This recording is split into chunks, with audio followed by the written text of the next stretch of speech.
Welcome, everyone, to the latest iteration of the DOA podcast with your host, Jeff Ward. Of course, this DOA stands for Decisions, Opinions, and Analysis, something we pride ourselves on bringing you on a regular basis. And I can't tell you how excited I am about today's guest. I know. I get excited about all my guests because it's a lot of fun to interview people on various topics. But I'm particularly giddy about this one because in what will likely be part one of a 2 or 3 part DOA podcast, we have Eric Benson, the narrator and producer of Pineapple Street Studios' Project Unabom, an 8-part podcast on the Unabom investigation. And where so many other entities who've tried to cover this massive manhunt have failed or not done as well as they might have, Project Unabom nailed it. And when I say nailed it, remember, I'm saying this from the unique perspective of the main suspect in the investigation for the better part of 18 years. I would have rather have avoided that experience, but that does lend one quite the unique perspective. Pineapple Street got the details right. Pineapple Street got the timeline correct. I didn't even have it down in my head anymore, which might be a sign of me getting old, but you'd think I could remember something as impactful on my life in great detail. But the best part of the podcast is they got the mood of futility down pat, whether it was the investigators who couldn't catch Ted or it was the investigatees who couldn't get out from this case. Nobody's done what they've done in that regard. So, as you might imagine, before you listen to this podcast series, I would encourage you to head to Apple Podcasts or anywhere else that host podcast and listen to the 3rd episode, Roll of the Dice, of Project Unabom, so you have all the details in mind when you listen to Eric and I discuss their 8-part series as a whole. As you might imagine, we talk most about the episode involving yours truly. I mean, Eric and Pineapple Street did so well. I just did an 1.5-hour interview with Fox News true crime reporter Michael Ruiz. It was supposed to be just 40 minutes, but once we got to talking, it went much longer. And I will keep my favorite listeners informed as to when that interview will be released. But without the Pineapple Street Studios podcast, that certainly would not have happened. So without much further ado, because there's been enough ado, I want to bring on Eric Benson, a man whose calmness and thoroughness belies his young age, particularly as the father of a new daughter. Eric harbors the kind of calmness that this semi-autistic ADHD warp-speed-brained individual can only hope for and likely will never accomplish. So, let's bring on Eric Benson. The first thing I want to say before I start bombarding you with questions, and it's going to be so much fun for the shoe to be on the other foot, though it was fun when the shoe was on the other foot. You guys did such a phenomenal job on this series. It's incredible. So many people have done it so poorly over the years. None of those folks figured out we were involved like you guys did. Right. I mean, there was times I kind of wanted to call up. I heard about these things. I wanted to call up and say, you can't tell the story. But I mean, you guys nailed this. The mood and, sadly you've had, or tragically maybe, you've had to put up with me calling you after every flippin' episode, tracking you down, keeping you away from your young daughter, to explain how well you guys have done. The mood, the thoroughness, and how many people can say it with such certainty as the guy who lived it for 18 years? I mean, right down to, Kathy Puckett and David Kaczynski. It's just incredible how you guys nailed this. So my first question. Oh, with an introduction like that, let's just that should be the whole podcast. And I don't know if you've ever taken the time to read thefirstword.net. You've certainly know I mean, you're the one that said Jeff could be kind of a dick. And, to the FBI, I was. I'm more than capable of criticism, as sadly your attorneys found out. And thankfully, you and I resolved that issue between ourselves. But the first question I want to ask you, and we saved this one because I've attempted to ask you before, is why Unabom? Why literally 44 years after the first ATF agent showed up at Greg's house? Why Unabom? Why did you guys decide to take this on after all this time? Man, 44 years. I wouldn't have, even though, of course it's 44 years, but I wouldn't have thought 1978 was 44 years ago. It's hard to believe. Yeah. Yeah, but I was sadly not around in 1978. But let's see, you're the second one to mention that in a couple of days. Thank you so much. Right. So, I mean, I think there are a couple answers to that question. I mean, I think the reason why the show got made, why when I told my editor at Pineapple Street, Joel Lovell, we were talking about doing a show together. And I said, I think I had two ideas. I don't even remember what the other one was, but I said the Unabomber. And he was like, yes. It was just immediate. It was like, yes. And I think it's because the manifesto has remained this kind of relevant document to a lot of people. I mean, there was a cover story in New York Magazine, I think 2 years ago, Sons of the Unabomber, about kind of acolytes, sort of radical environmentalist types for whom Ted Kaczynski remains a kind of talisman. And I think the idea, we're in this, we feel, I think a lot, there are like a couple parts to this, but I think a lot of people feel we're in this age of technology. I mean, the biggest companies in the world are technology companies. We feel that, big tech has this kind of big, this massive power over our lives. Technology has just changed the way that we live and interact in very obvious ways. I mean, you can just take the last few years of the pandemic. I mean, the fact that we're talking on Zoom, this wouldn't have happened 3 years ago, even though the technology was available, something like this was available. But, the fact that we're doing this remote interview, the fact that I live in Austin, Texas, was able to make this podcast with a team from New York, doing nearly all of these interviews during the height of the pandemic, when no one was going to let you in their house. And we did most of these interviews as we did with you, just remote. So there's, so that's actually, those are actually like some of the kind of nice things about technology.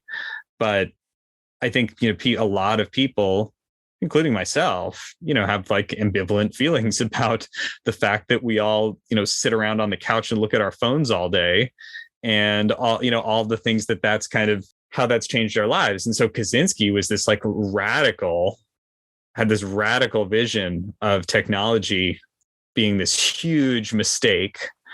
And as a lot of people have gotten more concerned about not just things like being distracted on their phone, but about climate change, which obviously is a product of technology. If there was no, if we were living in the 1600s, we wouldn't, there would be many fewer people, the population of the world, the fact that there, however many of us there are at this point, that's 8 billion, 7 billion, is a product of technology. It's not, the earth would not be able to sustain this many people without many, many, many, many technological advances. And so when there are people, I mean, especially around the climate issue, which is not really something Kaczynski was, or I think is concerned about very much. But, especially around the climate issue, there's all this kind of like loose apocalyptic talk that I hear. It's like even like the UN, like the last UN report, which is exactly the same as many of the other UN reports. It's like we're committing global suicide. That's kind of something that Kaczynski says a lot in the manifesto. He doesn't use those words, but he's kind of saying that. Joe Biden, even, who's like not a radical figure. I mean, so I guess some people consider him that, but I don't think like a sober analysis.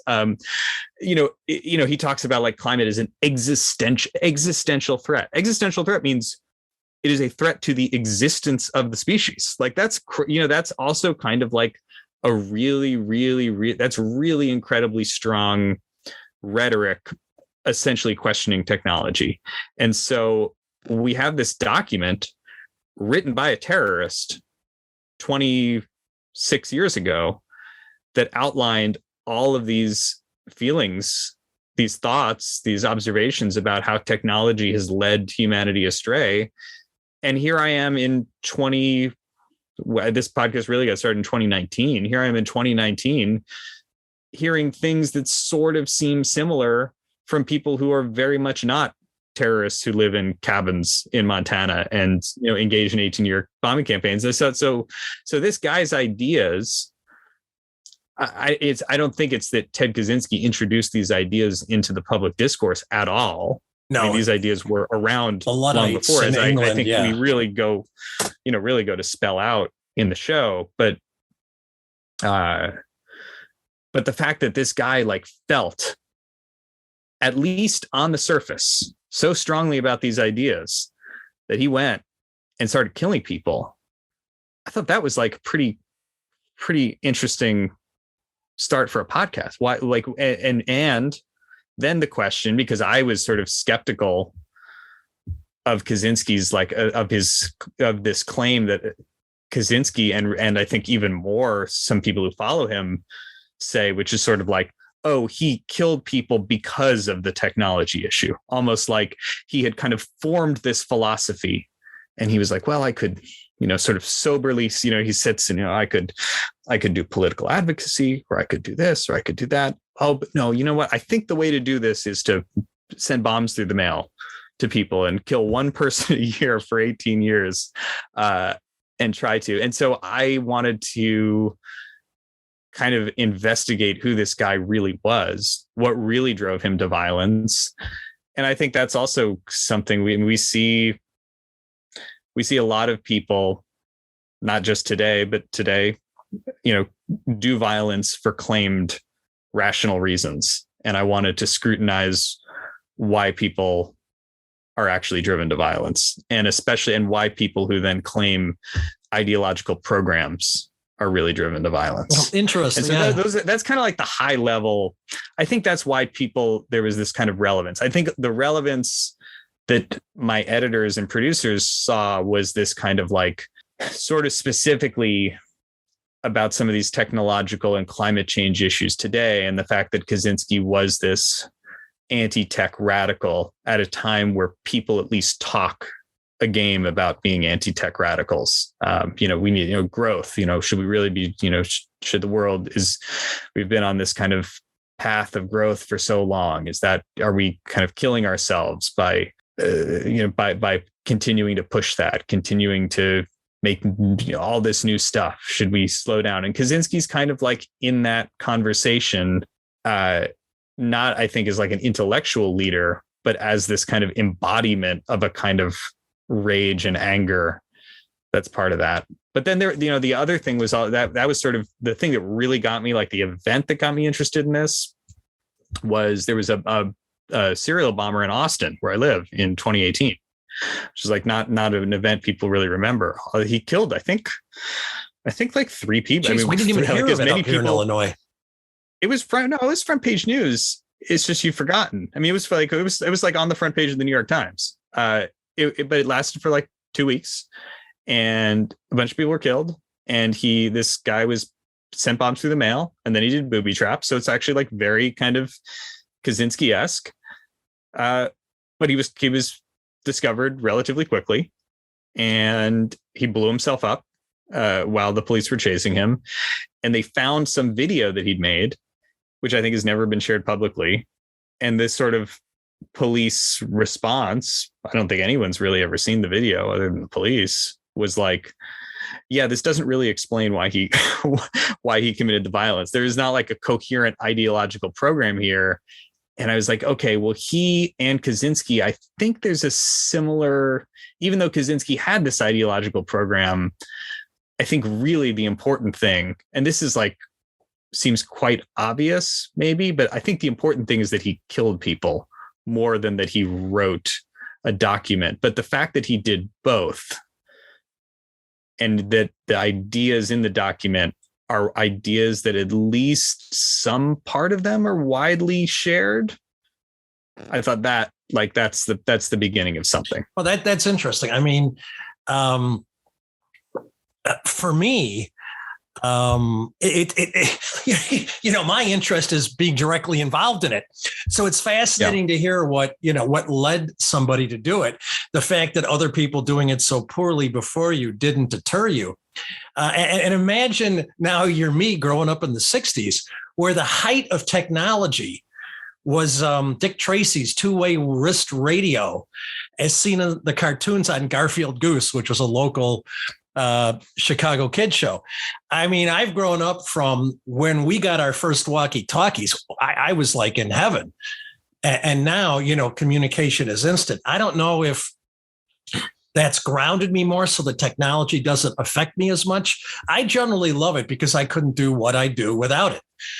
But when I'm walking the dogs or running and I pass by one of the local school bus stops, and we have the middle schoolers and the high schoolers, I just want to smack the phones out of their hands and say, talk to each other. Jesus Christ, right? You're standing next to a human being. And while you're talking about that existential threat that technology has provided, and I agree, a more philosophical, existential effect, right down Sartre and Camus', bailiwick is instead of bringing us together, it's created more distance. I would also argue, too, as far as Ted goes, I think he was rage looking for a cause instead of a cause that caused rage, because you and I have discussed how, I've discussed it with John Larson and Joe Dorley, two of the FBI agents that I became lifelong friends with. Sadly, Joe passed on in early June. It's his targets this wasn't like a 60s or 70s radical where they were targeting lumber mills or other ecological, hazards. His victims had very little in common when you really, really think about it, from an airlines president to Thomas Moser, an ad rep, and that gruesome, to how he died, to, the computer store guys, I understand a little more. Hugh Scrutt and Gary Wright. But, I just don't see a rhyme or reason to the people he chose. It almost seems a genealogist, it almost seems random. But I think, Ted, you and I have talked about this between you and I. One of the things that the 8-part podcast captures is what it's like to be a reasonably high functioning person out on the autism spectrum, and what can happen when you allow yourself to spiral inward. And you look at the dichotomy, the difference between David and Ted. It's like night and day. David, having spoken to him, you've spoken to him, you visited him, is one of the kindest, gentlest, empathetic, people I've ever met. And yet his brother, as you pointed out in the final episode, when family members piled into the courtroom to say, basically put this guy away for the rest of his life, Ted's response was, what's the point? They already agreed on the sentence. I mean, Ted just never had it. So it's amazing how two people from the same family can come out so different, but they both have that same autistic core that, left unchecked, I think David did a much better job of it, though. He lived in a hole in the desert for 2 or 3 years. That's something most of us have never done. So, and I got to tell you, I'm thrilled that you guys decided to do this. And if there's anything, I consider myself a reasonably thorough investigative journalist. I've been threatened to be sued only once in 16 years. And I generally get it right. I've had to issue maybe 2 retractions in that time. But I didn't really understand the concept of thoroughness until listening to what you guys pulled off. You and I joked. You could have made a lot of money off me in the early stages of us talking, because I had virtually everything, the timeline wrong.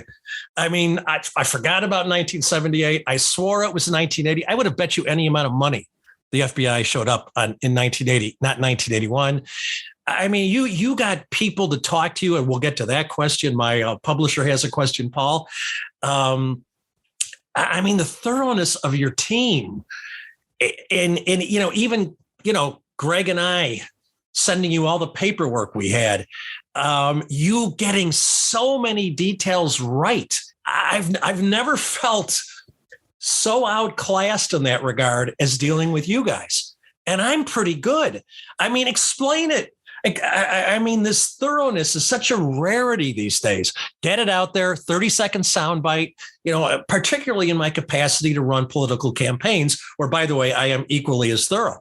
But the thoroughness, explain the thoroughness of Pineapple Street Studios, particularly for people who don't sit in the same room together. Well, I don't do 30-second sound bites. I mean, that's not my job. It's not my interest. I think if there's one thing society doesn't need right now is more people shooting off their mouth online. I'm not really.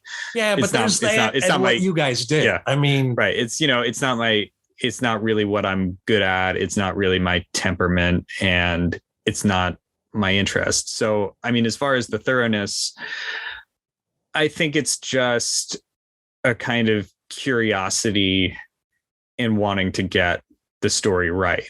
And kind of we've done a few of these before, and just kind of knowing what, how a story kind of, I think kind of like what I get excited about in reporting is when there are these kind of little overlooked details that bring a kind of richness to the story that wasn't there before. So, I mean, your entire episode is an example of that.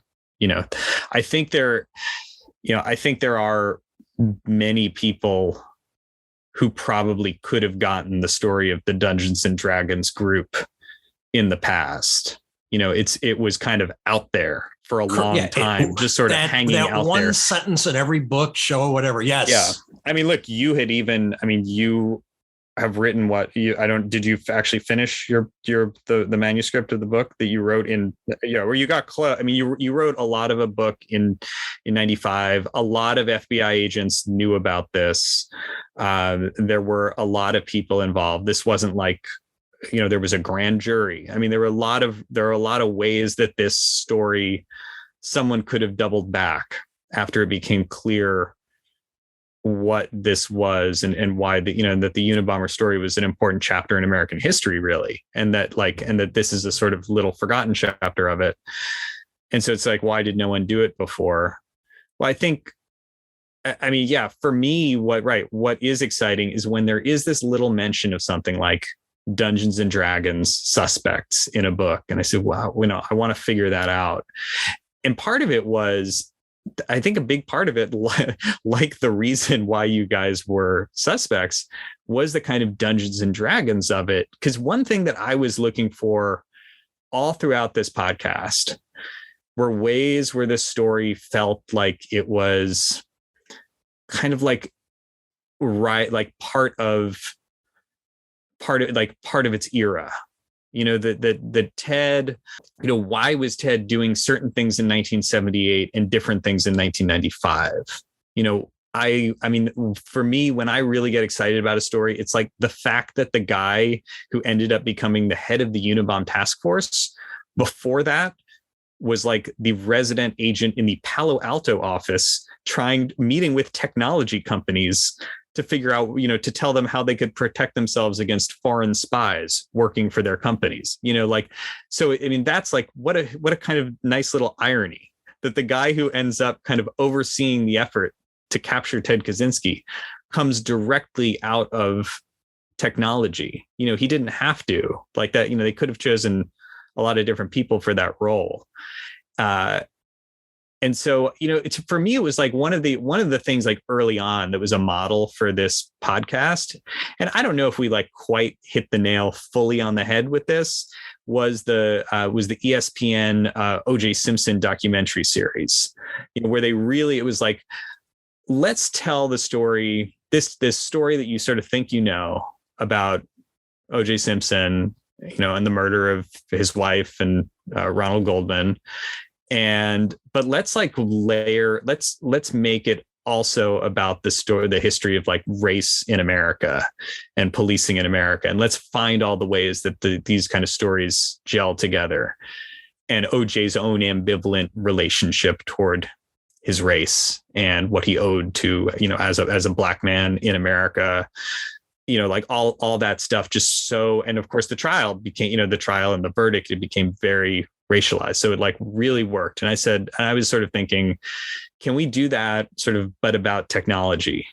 Like, can we show the way that the Unabombers, I get it. Yeah. anger about technology, which predated the bombings. I mean, it's not like it wasn't as much as I think that his reasons for violence ultimately didn't have very much to do with his anti-technology ideas. It wasn't like a post hoc rationalization. I mean, he was writing anti-technology screeds before he ever sent a bomb.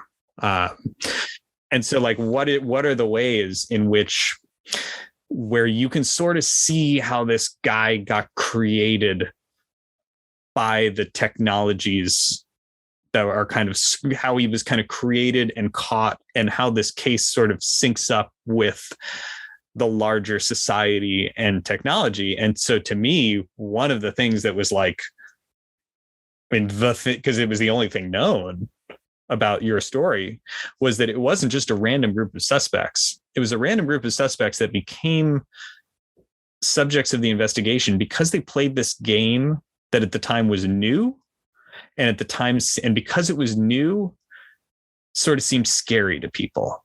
And so with Dungeons and Dragons, I don't think you think of it as a technology, but it sort of is, right? I mean, it's sort of a kind of, it's not exactly a technology, but it's a new invention. It's a new invention that you guys were virtual doing. World. You basically distilled it down to dice and you played in the virtual world. Right. Which to a lot of it's like, it's a device for the imagination. It's a kind of technology for that. And the fact that you became suspects in part because of this sort of technology, this early technology that you were using. You were early adopters, essentially, of this technology that at the time people were saying all sorts of crazy shit about. Like that it was, Satan worship and this and that. And, people were claiming, people were killing themselves or killing other people because of Dungeons and Dragons. In the podcast, episode 3, Roll the Dice, the guy that says he summoned the parents watched him summon a Dungeons and Dragons demon. No, they didn't. It didn't happen. It never happened. As I like to say, people can get addicted to anything, bunch of cell phones, for example. But and there's this other thing, about and this has really been more of a theme of some other work I've done, but it applies to you guys, and the case is like, what happens to me, like a big point where like policing and investigations can really get fucked up is when there's no evidence. So it's like when there's a lot of pressure to find an answer, but you don't have actual concrete evidence to go off of, what enters into it? And I think one of the things that often enters into it is bias. If there's a platonic ideal of having nothing to hide, not helping you, it's our story. You nailed it. Yes. Yeah. Sorry to interrupt, but I had to throw that in there. No. Yeah.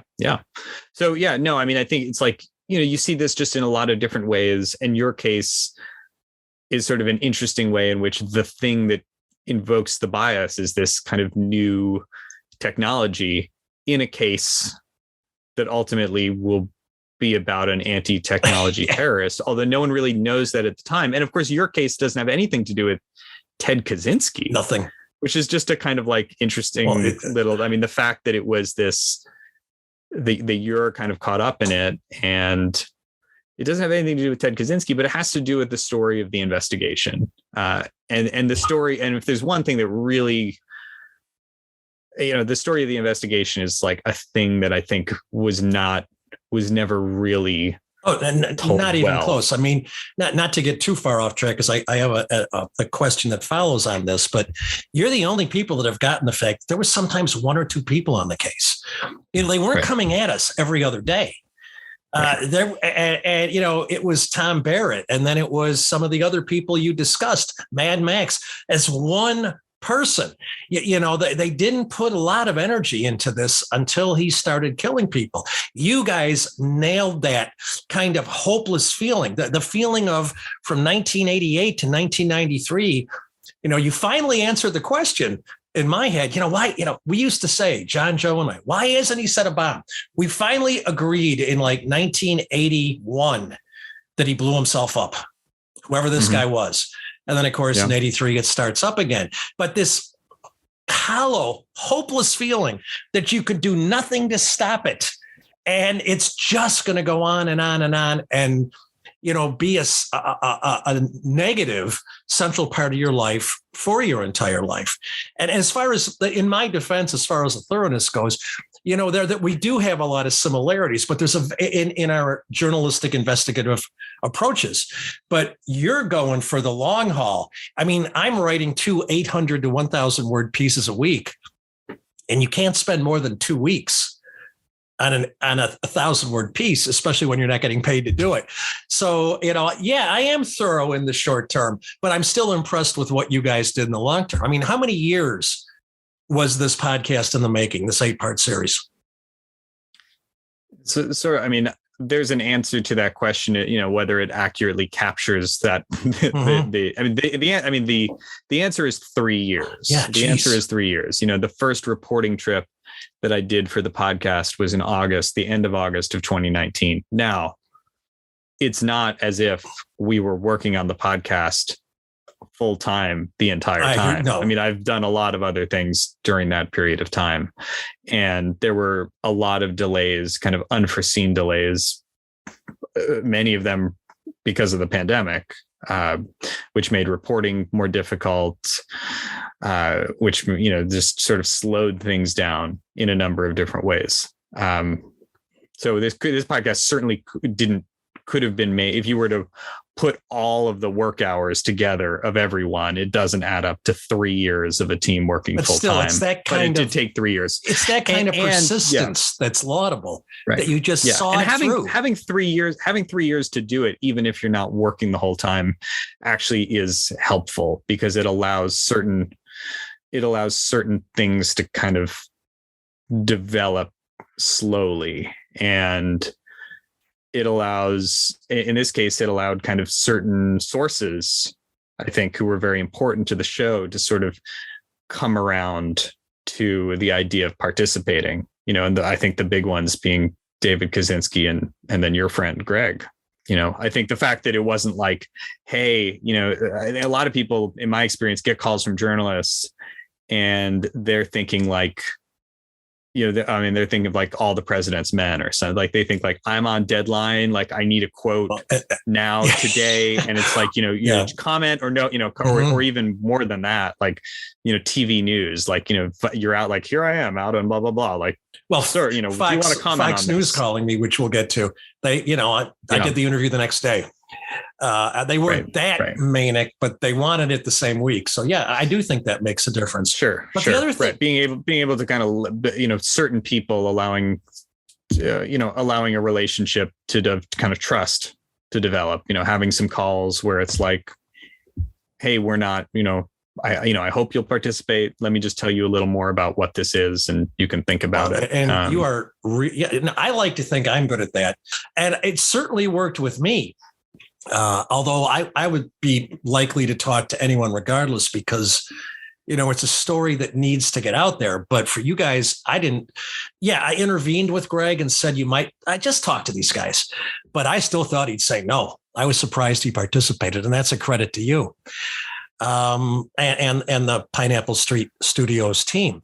But now, even more fascinating to me is, you and I have, again, we've talked about a lot, and I appreciate you humoring an old man and having these conversations, despite the fact that you're kind of done with this and need to do other stuff. Like, I don't know, raise your young daughter. But, we talked about how, this has been no secret. I've put this out in the former radio show. I've put it out in columns. I've told friends, my two of my favorite neighbors, Mike and Lisa, knew about this. And I said, you got to listen to this. They did a great job. Listen to episode 3 and you're going to be hooked and you listen to the whole thing. And here I am running and there's Mike walking down Kesslinger Road and he nabs me and says, Jeff, you said you were the main suspect of the Unabom investigation for a number of years. And we thought, yeah. 1 of 1,000 main suspects. Right. And then we listened to the podcast and all he could say was, holy shit. So, but I'm still shocked you went with our story. You've answered that question a bit in the thoroughness in telling, your great point about the anti-technology case and the technology of Dungeons and Dragons. But you pursued our story with the zeal and thoroughness, again, that word, that no one else has.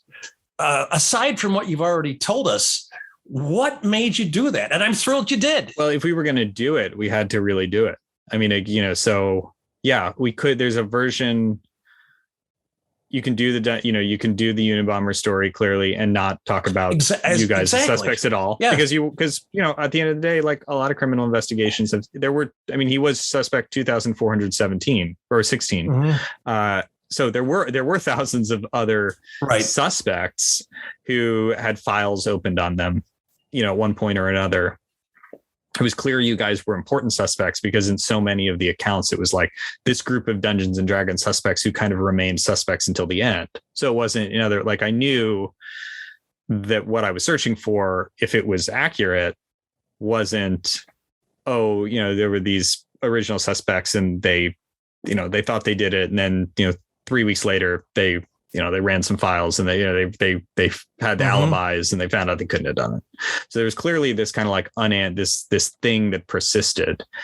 And, there were kind of two things I wanted to do with the show. I mean, like when I personally thought like, okay, it can be a show, is a lot of the FBI agents who ended up being on the task force at the end. Like, I think pretty much everyone who talked, from the kind of San Francisco based task force has at least been like the co-author of a book on the Unabomber case. Absolutely. Now those are not like best-selling books that everyone read, but they're kind of books, they're these books that I think agents sometimes will write, I've reviewed a couple of them and not pleasantly, but go ahead. In retirement, kind of sort of trying to set the record, kind of say what they couldn't say at the time, because certainly like the internal politics and deliberations of the FBI agents tasked with solving the Unabomber case, that was not like in the New York Times in 1995. That's only something because that's not what active duty FBI agents do. And so, in retirement, they want to kind of tell their story for posterity. They did this kind of extraordinary thing. They lived through extraordinary times. They want to put their story down. And those books are like quite good for a journalist because it's total inside baseball. Right. It's the kind of thing that probably wouldn't interest a lot of people unless they're already like very interested in the case. It's not a lot of like, hey, this is why the case is interesting. A lot of the stuff that we kind of had to do, like, hey, this is why you might want to listen to this. Here's like, oh, we're starting with these, these newspaper people you might have heard of. Here's the kind of debates that are happening outside. It's very much like, this is what's happening in the FBI as they're trying to solve the case. And here are like the little spats we're getting into and all this. And here's a little bit of the history of the investigation. I thought, okay, well, if you can get a bunch of those people, I've never really, outside of these kind of first person FBI accounts, I've never really seen that in like a journalistic account, someone really getting into and talking to these people and kind of asking them. No, it hasn't happened to all this. And then I thought, I needed to get David. Because David Kaczynski, Ted knew so few people. It wasn't like he didn't have this isn't like with him as a central character.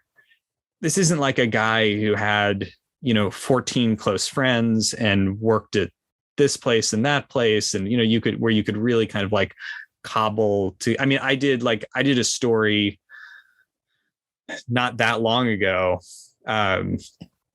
about the movie director Terrence Malick. Who's this famous, very famous movie director, and very famously like does not do interviews or speak to the media. He's this kind of reclusive character who lives here in Austin. But Terrence Malick is like, he may not speak to the media, but he's a movie director. Like he's like in charge of sets with like, 50 people, and has to, there are a lot of people who can talk about what Terrence Malick is like, because he may not talk to the press, but in his life, he interacts with a lot of people all the time, and has for his whole life. And so you can start calling around and doing that. But with Ted, it was like, man, if I don't have David, I know Ted, like I'm not going into the ADX Supermax with a recorder and sitting down for, going to sit down for 10 hours and talk to Ted. And, how reliable would he be as a narrator anyway? Well, I think he probably would not, even if he had consented to an interview, he wouldn't have wanted to like talk about growing up in Evergreen Park, Illinois. He would have wanted to talk about his anti-technology program, and that would be it. But and so David was like the one guy I had to get David to be able to tell the story of Ted with kind of richness and insight. And considering that I've spoken with David, the thing that really surprised me is you said, I thought he'd be the easiest guy to get. You said he was the most difficult, which is fascinating to me. However, but to kind of bring it back to the question, I'm still shocked that like everybody in my life that's heard about this, that's straight from my voice, from my mouth, just kind of discounts it. And that's kind of how I convinced Greg to talk to you guys, because I said, Greg, nobody cares. They all think it's something totally different than what it was. But you're the one person, or Pineapple Street Studios is the one entity that kind of said, no, there's something worthwhile here. I'm really shocked you didn't just go, oh, okay, so what? Dungeons and Dragons people, it's a footnote. No, that's the kind of thing. I mean, like some of the stuff I was most excited about in the series. Well, I mean, that episode, which is one I've definitely gotten the most feedback about that episode. The most positive feedback. Like people love that episode. Yeah. And even the FBI people, which actually surprised me a little. Like I thought I might get some pushback from you might final task force people who would be like, oh, that's just the this or that. But no, people have kind of enjoyed it. But yeah, those kind of hidden stories that I think are overlooked and actually say a lot about this case are what's exciting to me. I mean, a little version of that in episode 2 is when I was at the Ted Kaczynski archives, and I see this correspondence between him and Mike Mansfield, the majority leader of the United States Senate in 1972. And I would I've never read about that before. And I thought, well, this guy, it's been reported that certainly this 23-page essay is known, but the fact that he would write to one of the most powerful people in the United States, kind of suggesting that this wild idea that the United States government in 1972, I mean, while the Apollo program is still going on, this is like a major point of government spending on science, where the idea that government spending on science can do incredible things is like very much part of the world. He says you got to stop funding all science, government science. And even more amazing, the fact that like Mike Mansfield, or his office in his name, actually responds and then forwards the letter on to this muckety muck at the National Endowment for Sciences. It's like, what amazing. I mean, who would ever put Ted Kaczynski and Mike Mansfield together in conversation? And how has this in this archive, that letter has been sitting in the archive for a long time. How has no one grabbed it and sort of like said, whoa, this is crazy. Yeah. Well, and speaking of that, is spiking with the majority leader of the U.S. Senate. I could talk to you all afternoon, but the reality is we're about 40 minutes in, and I've got 2 of the 9 questions I want to ask you. Okay. So I'm going to try to spend. I'll spend as much time as you're willing to spend. But so, okay. So and these are great answers, Eric. Despite the fact that Eric and I only got to 2 of my 10 or so questions, we're going to have to break it here. And we will continue the interview with Eric Benson, the narrator / producer of Project Unabom by Pineapple Street Studios. As I am prone to saying, I hope you found this interview as fascinating as I did. And that's really saying something when you consider that I actually lived through everything we discussed. And I promise you, I will get all of the remaining 8 questions in, or so, 8 or so questions in part 2 of the Eric Benson podcast. Of course, I want to thank Eric Benson for spending so much time with me. I can't tell you how much I appreciate it. I can't tell you how much I appreciate their efforts in the Project Unabom regard. And as is always the case, I want to thank you for listening, because without you, there is no DOA podcast or First Ward. We'll see you back for part 2.